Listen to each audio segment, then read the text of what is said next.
خب خب دوستان شروع کنیم دیگه. اه، کسی نکته‌ای نداره بخواد بگه تا کار شروع کنیم؟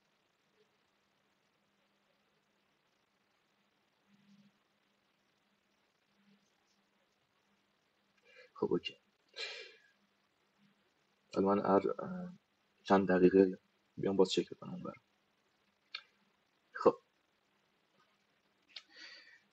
سلام دوباره به همه دوستان. باعث افتخار منه که حالا یه تجربه داشتم و گفتم باهاتون به اشتراک بذارم. اه، موضوعی که ما امروز میخوایم درباره‌اش صحبت کنیم بایپس یو ای که حالا در مورد اینکه چیه و چطوری و اصلا چی شد که همچین اتفاقی افتاده من رفتم سمتش، به چه صورت بوده، کلا روندی که بوده صحبت میکنیم که حالا سعی میکنم پیش نیازهاشم به طور کلی بگم که اگر کسی هم آنچنان در مورد حالا کام آبجکت یا اصلا خود یو ای سی اطلاعاتی نداره بتونه براش موضوع قابل درک باشه و جا بیفته. خب بنده علیرضا حسینی هستم. کلا کار تحقیقاتی به صورت خودجوش کار تحقیقاتی انجام میدم سمت حالا ویندوز و مکانیزمایی که داره. حالا بیشتر موارد سمت بدافزارها و ایدیارها و ساختار خود ویندوز بوده و علاقه خیلی زیادی هم دارم به تکنولوژی کام که حالا خیلی مواردش آن داکیومنت، خیلی مواردش اه، ام، قابل ام، قابل استفاده است توی اتکایی که استفاده میشه هم. و بریم مبحث بعدی. خب اه، همه چیز از کجا شروع شد، چرا اصلا من رفتم سمت یو ای سی بایپس و این مسائل. خب من یه چند وقتی بود که حالا مقالات مربوط به رنسانورا رو مطالعه می‌کردم. حالا سامپلایی هم که پیدا می‌کردم ازشون رو ریورس می‌کردم و ببینم ساختار و فانکشنالیتی هایی که دارن به چه صورته. و خب یکی از فانکشنالیتی هایی که اکثر با افزارات دارن اینه که حالا میان پریویلیج و سطح دسترسی خودشون رو بالا میبرن.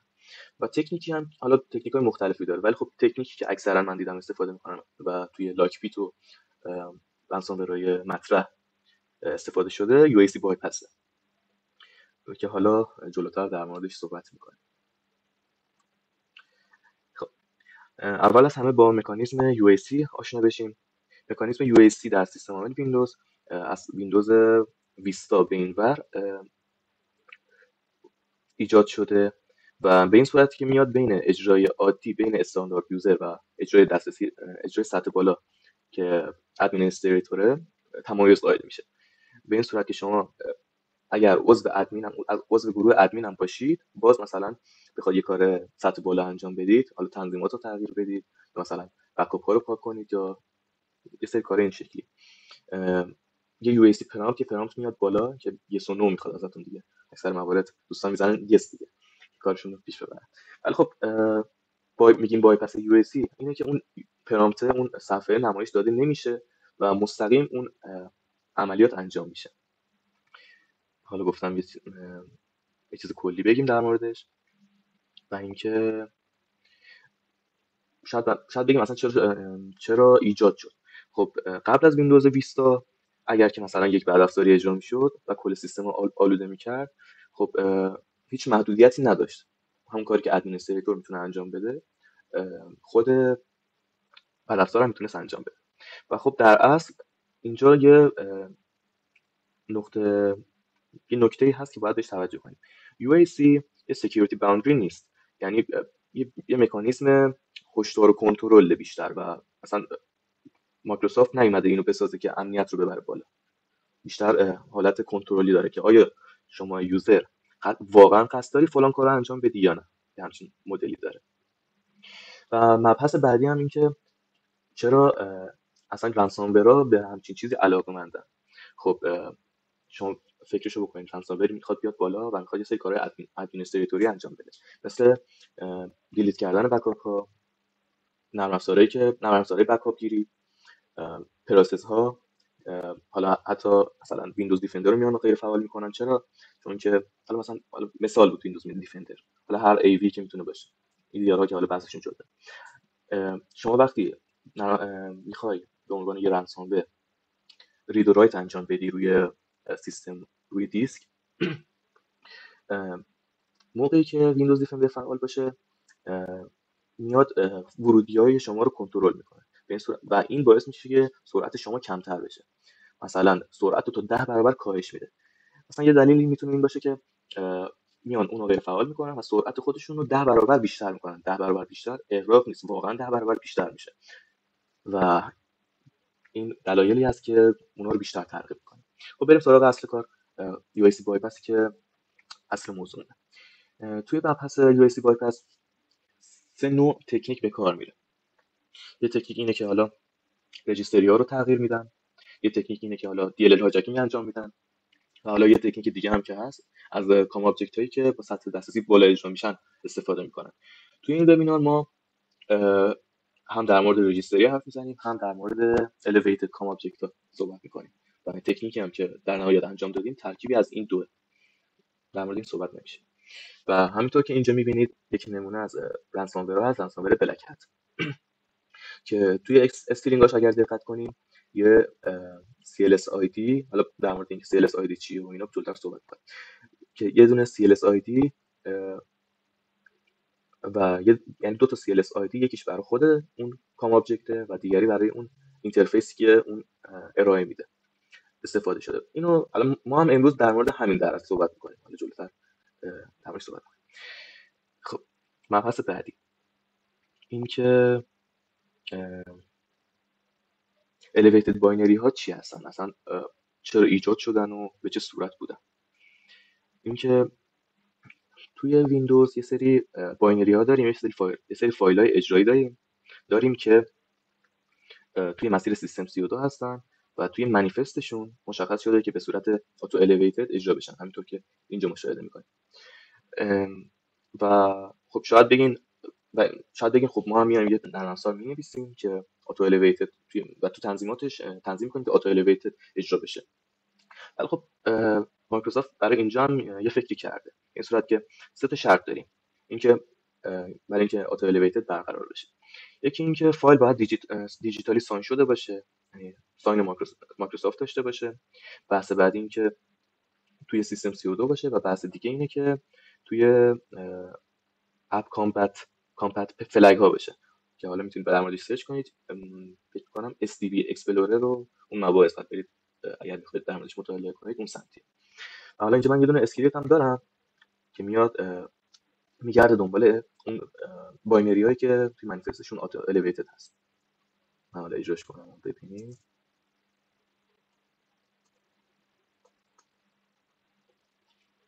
تک تک این نرم افزارها، تک تک این فایل های باینری توی منیفستشون auto elevated وجود داره و نکته جالبی که میتونیم بهش توجه کنیم این که مثلا بعضیاشو من بخوام براتون بگم. ما امروز در مورد فادلپر صحبت میکنیم ولی همینطور که میبینید باینری زیادی داریم اینجا. مثلا روی ایونت ویور باز یو ای سی بایپاس داریم. مثلا روی ببینم اونایی که به چشم آشناه SDCLT باز یو ای سی بایپاس داریم. یعنی یه حالت ریسرچ مانند دیگه، شما مثلا میایید بررسی میکنید این باینری ها رو، حالا به یه چیزی میرسید بالاخره، همونطور که بقیه دوستان بقیه ریسرچر رسیدن. خب بریم ادامه بررسیمون. و نکته هم که داره چیزی نمایش نمیده، یو آی اکسسمون فالسه، چیزی به ما نمایش نمیده، مثلا اون پرامپت یو ای سی بیاد بالا. خب بحث بعدی که داریم فاد هلپر. ما امروز می‌خوایم در مورد فاد هلپر صحبت کنیم و توی تکنیکی هم که به کار رفته فاد هلپر به کار رفته. خب به این صورته که مثلا حالا بگیم این چیه، فیچر آن دیمند، مخفف فیچر آن دیمنده. مثلا من اینجا براتون اجراشم بکنم، سیستم میاد بالا که حالا یه سری فیچرهای آپشنال مثلا برای نصب کردن یه سری فیچرهای آپشنال و کلا همچین باینریایی برای این به وجود اومده که ویندوز بخواد یه سری کارهای چی بهش میگن داخلی خودش رو به صورت بدون یو ای سی بخواد انجام بده، به راحتی بتونه انجام بده و نه یو ای سی بخواد و نه موارد این شکلی. خب حالا مشکلی که این فادلپر داره، یعنی داشته و داره، این تکنیک مال حدودا 2017 2018 مال اون زمان، ولی خب مشکل نمیشه گفت بهش یک نمیدونم حالا اسمش رو چی بذارم، ولی خب زمانی که میاد اجرا میشه میاد یک رجیستری رو میره چک میکنه رجیستری ms settings shell open command و اینجا میگرده دنبال delegate execute و اون کامندی که ما اینجا میزنیم. ویندوز دیفندر و سایر محصولات میان مثلا حالا چند نوع مکانیزم داریم دیگه. یکی اینکه اون فایل ها و چیزایی که مثلا مثل فایل های اجرایی مثل که بهمون شل میده، مثلا cmd PowerShell wc اسکریپت و سی اسکریپت و این موارد رو مثلا میان جلوش میگیرن به صورت استرینگ بار. کلا اومدن بر پایه استرینگ رفتن جلو که اگر همچین چیزی رو شما توی کامند توی اون مسیر دیدی بیا جلوشو بگیر. یا مثلا یه سری دیگه مثل همین الاستیک که ما امروز صحبتش داریم، شما مثلا اینجاش هم بایپاس کنی ولی باز گیر میکنی. چرا؟ چون نمیاد به صورت الیویتد و با دسترسی ادمین اجراش کنه. فایل هلپر با دسترسی ادمین اجرا میشه ولی اون چایلدی که داره، اون دیگه به عنوان چایلد اون میاد دیگه، اون سی ام دی که هست اون الیویتد تو با دسترسی ادمین نمیاد بالا و به این صورت جلوش میگیره. خب که الان مثلا من مثلا شما بریم سی ام دی بزنید تو این موارد، مثلا میخوام اینجا بزنم که الان خودم چیز کردم که خیلی وقتمون اینجا نگیره.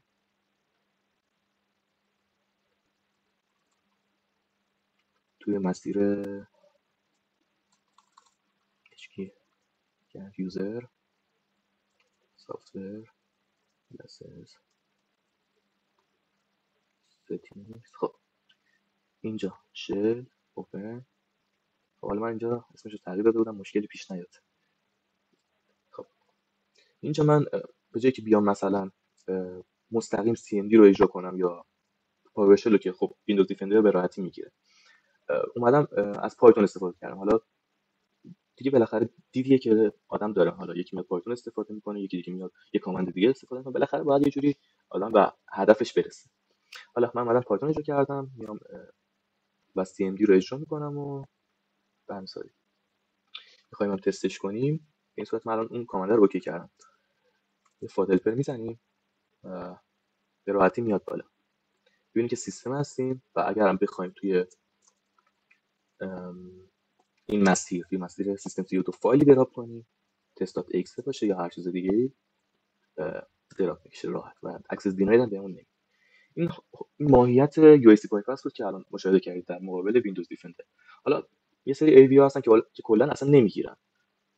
حالا من نمونهشو توی لینکدین گذاشتم، مثلا ایست کلا نمیگرفت، حتی اگر سی ام دی میذاشتیم مستقیم نمیگرفت. حالا باز ویندوز دیفندر اینجا بهتر عمل کرده. من اینو تغییرش بدم مشکلی پیش نیاد، چون اینو رو عوض میکنیم کلا ساختار ویندوز خراب میشه و اذیت میکنه توی سری چیزا. اینم که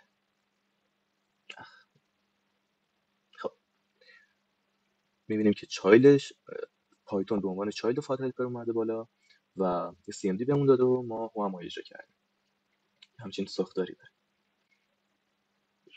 خب بریم به ادامه جریان. خب این اولین نوع بایپاسمون بود که بر اساس رجیستری بود، رجیستری بیس بود. بریم بحث کام آبجکت ها.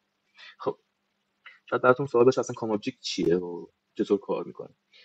کام آبجکت ها یه تکنولوژی. کام آبجکت نه، کام یک تکنولوژیه که مایکروسافت معرفی کرده به این صورتی که زبان‌های مختلف میتونن از طریق کام با هم در ارتباط باشن و از کامپوننت هایی که ساخته میشه استفاده کنن.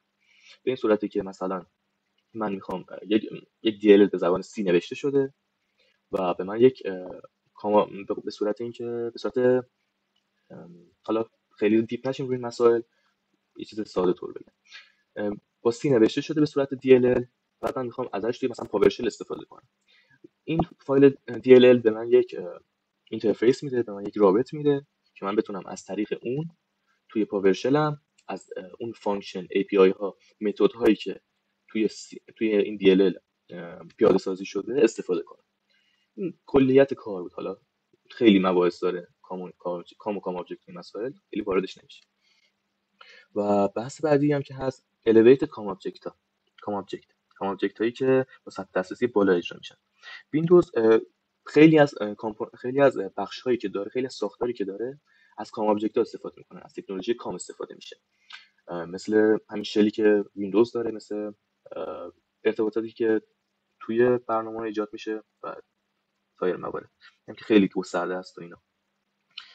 و حتی مثلا میشه از طریق کام مثلا یه DLL روی سیستم 1 داریم، بعد من میخوام از اون DLL توی سیستم 2 استفاده کنم.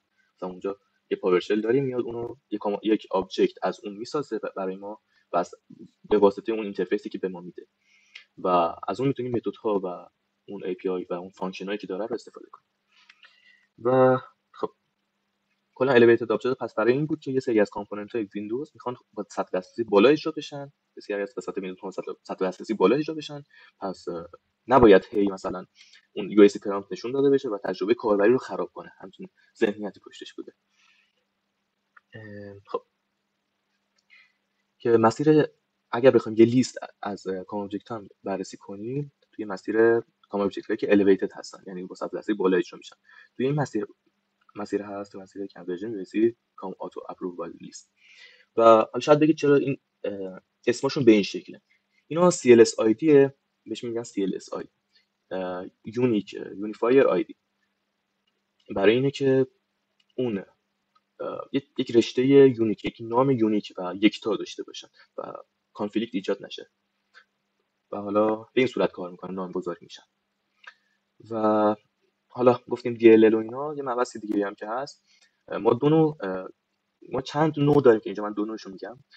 یه مدل کام سرور، یه مدل کام داریم که این پراکه، یه مدل کام داریم که اوت اف پراکه. یعنی چی؟ یعنی این پراک به این صورته که اون DLL لود میشه توی فضای مموری شما، توی فضای مموری اون پروسس شما، اون متد اجرا میشه و همین.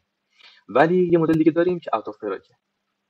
اینا بیشتر DLL بیسه و اینا بیشتر اگز بیسه. اینا خودشون میاد بالا برات اون کارو انجام میده و میره پایین. و الان این تکنیک هم که ما انجام میدیم بعد از اینجا میاد از به صورت این پراکه، من میام لودش میکنم روی پروسس خودم، بعد از اونجا اجراش میکنم. خب تکنیک کام بیسمون به این صورته که ما میایم از کام ابجکت CMSDP LUA استفاده میکنیم که CLS آیدیش همچین چیزیه که همونطور که مشاهده کردیم توی اون رنسامور بلک هت هم استفاده شده و یه دونه اینترفیس به ما میده به نام ICM LUA util که حالا فکر میکنم اینجا رو اگر بریم به صورت عملی انجام بدیم بهتر بشه. Let's see action. خب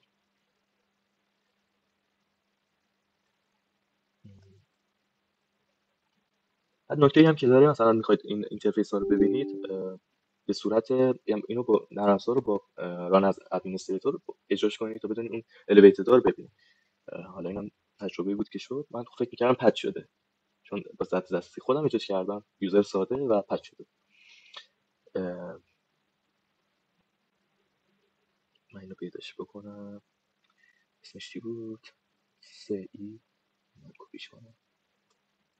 خب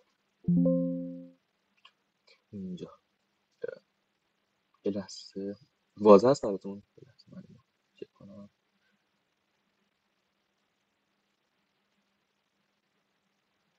واضح است اون برنامه؟ بله، توکن ایمپرسونیشن هم انجام میشه، حالا تکنیکای دیگه دیگه. خب اوکی، بریم ادامه کنیم. اینم 13 دقیقه دیگه به پایان میرسه. حالا من باز باید لاگ آف شم و برم درس. فکر می‌کنم اوکی. خب چیزی که مد نظر ما بود ICM LUA util که اگر روش کرسرمون روش نگه داریم می‌بینیم که توی DLL CMLUA.DLL موجوده و آدرس ویتیبلشه. حالا دیگه نخوام من وارد بحث ویتیبل اینا بشم، کلا بحث بشه. ولی خب همونجوری که می‌بینید IIDش همون CLS ID که ما مد نظرمون بود.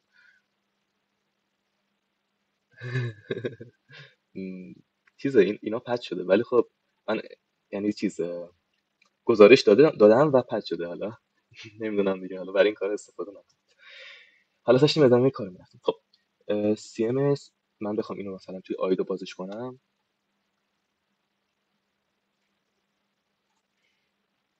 که بررسی کنیم ببینیم به چه صورت.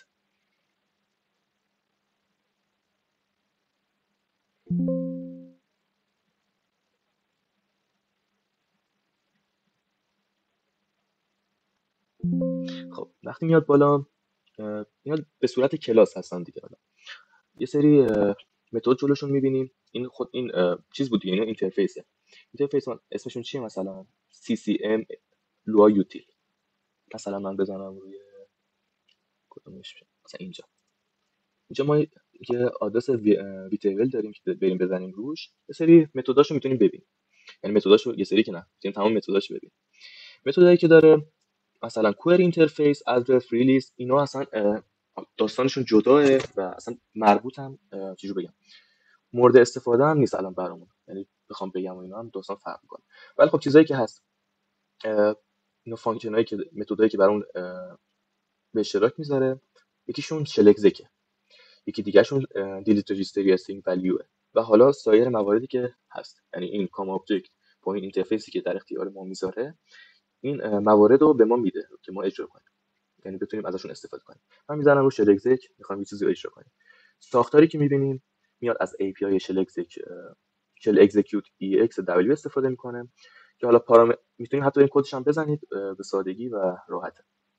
و حالا مواردی که بهمون میده به عنوان ورودی به این شکل دیگه، یه دونه آدو میده. اینا رو دیگه باید بر اساس تحلیلی که انجام میدیم بررسی کنیم. یه دونه استرینگ میگیره به عنوان اینکه چه فایلی رو اجرا کنه، مثلا مسیر CMD رو مثلا بهش بده.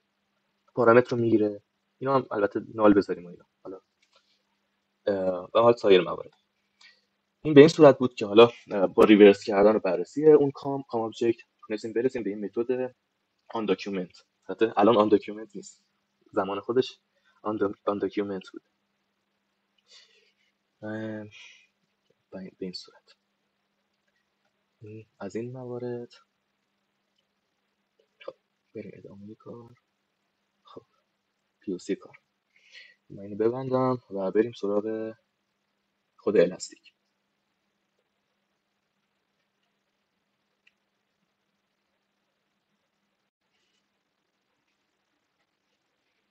ببینم زمانم داریم. خب بذارید پس من نه دیگه میگم چیکارش کنم. خب این VM ماست که روش الاستیک ETR نصب شده. وقتی شما ELK رو نصب می‌کنید برای جمع بری لاگ و این مباحث، یکی از مواردی که داره این الاستیک سکیوریتیه که شما میتونید اینو فعال کنید و روی سیستم مورد نظر نصب میشه. و همینطور هم که میبینید آخرین نسخه‌ای بوده که هست و تمام حالت‌ها هم روی پریونت. حالا تکنیک ما به چه صورت بوده، من شکل کارو در نشونتون بدم. خب فلویی که ما داشتیم به این صورت بوده که حالا ما میریم همونطور که دیدیم رجیستری رو تغییر میدیم، نه به CMD نه به پاورشل، چون اینا دیتکت میشن و راحت متوجه میشن. من اومدم حالا با سری حرکت‌ها اینو بایپاس کردم، ولی مشکلی که داشت این بود که به صورت الیویتد و با دسترسی ادمین هم تو که صحبتش کردیم بالا نمی اومد و اجرا نمیشد. یعنی بازم سطح دسترسیش پایین بود و حالا درست اجرا میشد ولی بازم سطح دسترسیمون پایین بود که فادلپر رو اجرا کردیم و حالا اجرا میشد. این مشکل اینجا و بحث این که چطور بایپاسش کردم و اینا هم به این صورت بود که حالا من CMD و پاورشل این موارد رو زدم ولی خب دیتکت میشد. اومدم مسیرش رو تغییر دادم به کلک داد پیکسل، دیدم اجرا شد ولی خب باز سطح دسترسی ادمین رو نداشت. گفتیم پس این کنسل کلا و تونستن جلوشو بگیرن. ولی خب اومدم به جایی که کلکو بدم اگزی خودم رو دادم. حالا اگزی ما به چه صورت بود؟ دیدم اگزمون اجرا میشه ولی خب بازم همون مشکل وجود داره، اینکه با سطح دسترسی بالا اجرا نمیشه و خب فایده نداره. بحث بعدی که بود، ما سمت اگزمون اومدیم چیکار کردیم؟ اومدیم از این چلکسک استفاده کردیم با یه تفاوتی که البته دیتکت میشد به این صورت که وقتی ما اجراش میکردیم، بذارید من اینو استرسشو دارم، من یه لحظه 2 ثانیه 10 ثانیه 20 ثانیه برم بیرون و بیام بعد ادامه بدیم.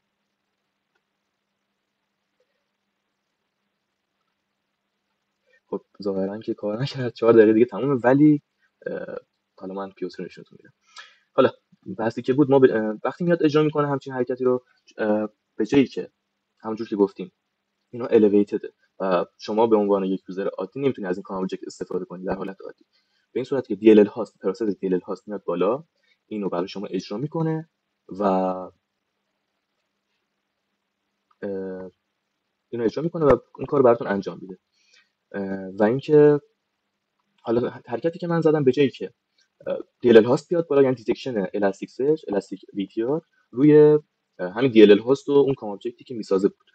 گفتم خب من اگر بخوام اینو وایپسش کنم اصلا راهی نداره جز این که اصلا اون DLL هاست بالا نیاد. پس اومدم توی دل خود اگزم اون آبجکت رو ساختم که حالا اگرم بررسیش کنیم، من این که سطح یوزرم اوکیه و من فادلپر رو اجرا کنم، شل ادمین میاد بالا و خب مشکلی هم نداریم، هیچ دیتکشنی هم انجام نمیشه. خراب شد آیا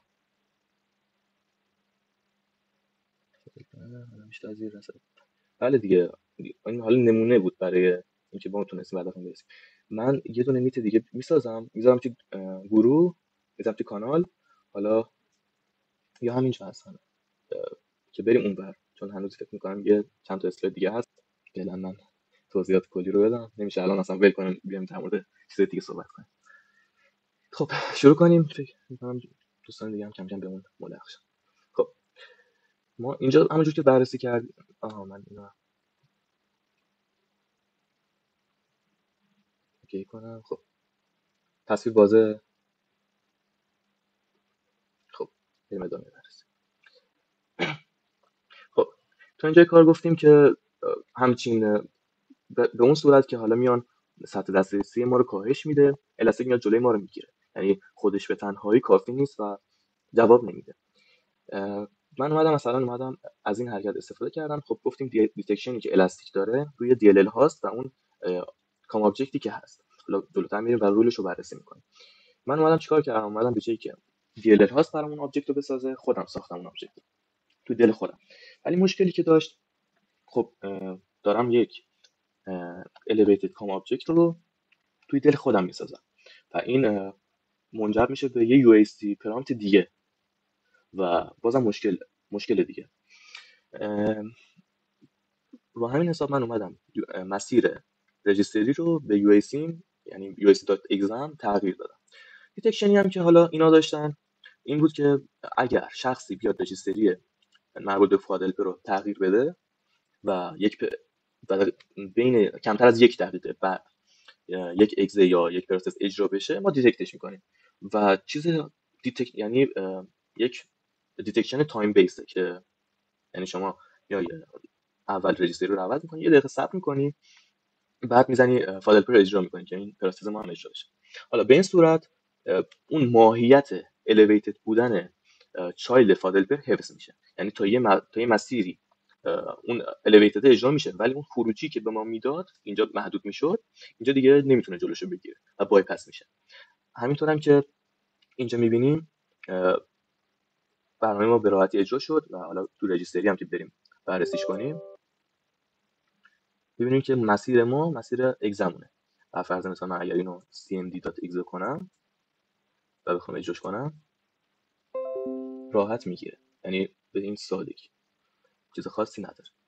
حالا این هم از این مبحث که چطوری بوده کار. آخر کار باز کدا رو بررسی میکنیم. اوکی.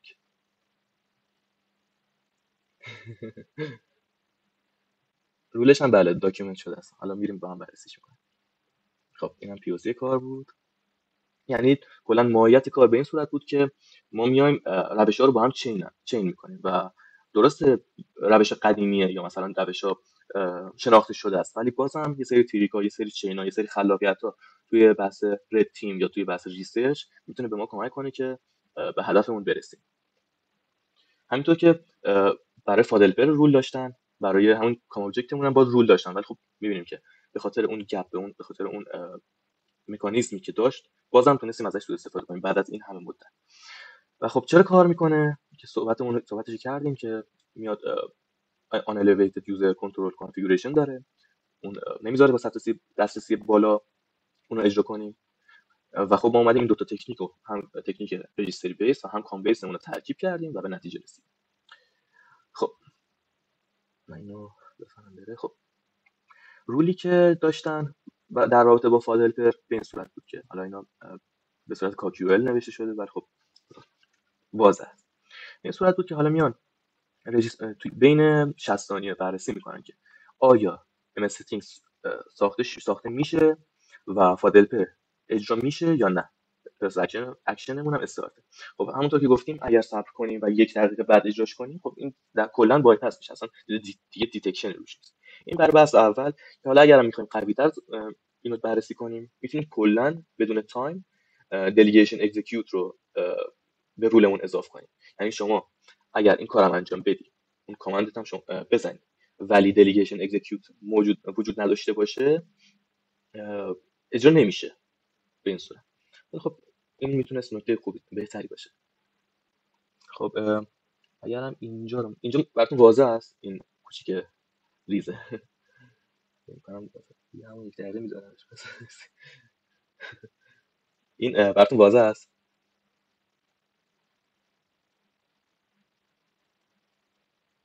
خب پس من اینو هم کلیک کنم. خب حالا یکم هم میشه زومش کرد. حالا توی لاگای الاستیک اگر بررسی کنیم میبینیم که مثلا اینجا اومدن لاکپیت 2 رو بررسی کردن که میاد همچین حرکتی رو انجام میده، میاد از همین کام ابجکتی که ما استفاده کردیم استفاده میکنه. دیتکشنش روی چی بوده؟ روی اینکه DLL هاست میاد با این CLS ID به هدفش میرسه. در اصل CLS ID که ما مد نظرمون اینه الان استفاده کردیم ازش. میبینیم که DLL هاست میاد بالا با این کامند لاین و اون اجرا میکنه. خب اگر ما اصلا DLL هاست اجرا نشه برامون، خب بایپاس میشه دیگه، اصلا دیتکشن اصلا همچین چیزی نمیاد بالا. به این صورت گیر کرد. خب خب حالا رولی که من حالا مد نظر داشتم که مثلا برای دیتکشنش و حالا هانتش یا هر چیز دیگه بشه بررسیش کرد، به این صورته که حالا ما میایم بررسی اول که ما میایم بررسی میکنیم که آیا همچین آبجکتی ساخته میشه یا نه. حالا که ساخته میشه، اگر اون باینری که داره همچین آبجکتی رو میسازه توی دل خودش اگر ساین شده نبود، خب دیتکت کنه و جلوشو بگیره. قرار نیست ما یک رویکرد جامع داشته باشیم برای دیتکشن، بگم یعنی رویکرد دقیق و 100% داشته باشیم برای دیتکشن. همین که همچین تکنیکی رو همین دیتکشن کوچیکی که بر اساس ساین بودن و نبودن باشه، میتونه جلوی خیلی از این موارد رو بگیره که حالا اون پروسس ساین نشده چرا اصلا توی دل خودش داره همچین کاری رو انجام میده. خب این از کار ما و ایمیل ما. و خب من همیشه هستم. آدرس لینکدین هم هست، آدرس ایمیل هم هست. حالا توی وبلاگی که دارم آیدی تلگرام هم هست، میتونیم با هم در ارتباط باشیم و حالا ریسرچ انجام بدیم روی هر مبحثی که سمت ویندوز باشه. یعنی من هیچ دانشی سمت لینوکس ندارم.